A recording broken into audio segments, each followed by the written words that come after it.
Hey guys, Deslater Magic here, and I've got a fantastic, overlooked but awesome card. I think it's overlooked because, well, I've never heard of it, nobody ever talks about it, I've never seen it in play, and it was only printed once as a rare in Ice Age.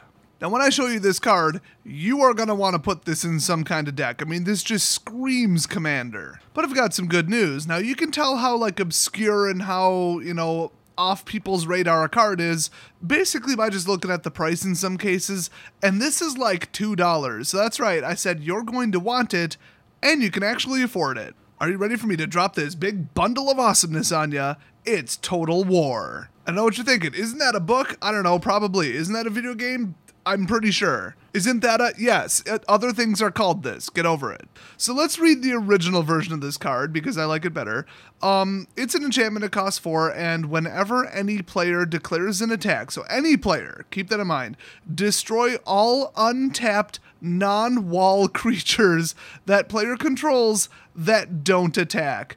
Do not destroy creatures the player did not control at the beginning of the turn.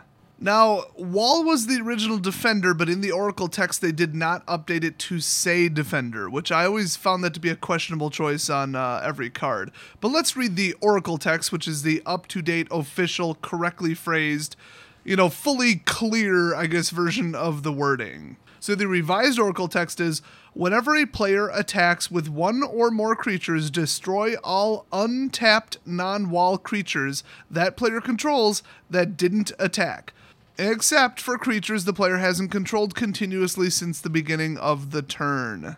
And that is why they call it Total War. You bring everything or you don't. So I usually go over the situations like, oh, this might be good with this, or it goes well with this, or there's a card combo, or this just speaks for itself. If you don't attack with it, it blows up. It's really that simple. So if you're like, that's awesome, I'm running a Speed Blitz deck where I always swing, there you go. So at a very basic level, if you can out-hit your opponent, you win. And also, it's kind of like, okay, I don't want to swing into their giant line of creatures, and they don't want to swing into my giant line of creatures. Who starts it? Well, you, if you cast this during your first main phase, and them, if you cast it during your second main phase. So keep that in mind.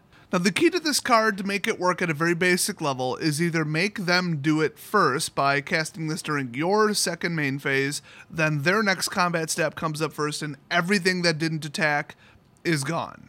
But if they have a tap ability on the creature, they can use that because it only says destroy all untapped and non-wall creatures. So if they have a wall, good for them. So assuming you can force them to go first, if you had a giant line of first strikers, they either don't swing and lose the creatures, or they do swing and they lose the creatures. Then you counter swing. If anything changes, if they drop in a whole bunch of creatures and now you can't swing into them, and then they didn't have haste, but it doesn't matter because it says at the end of the card they had to have continuously controlled it since the beginning of the turn.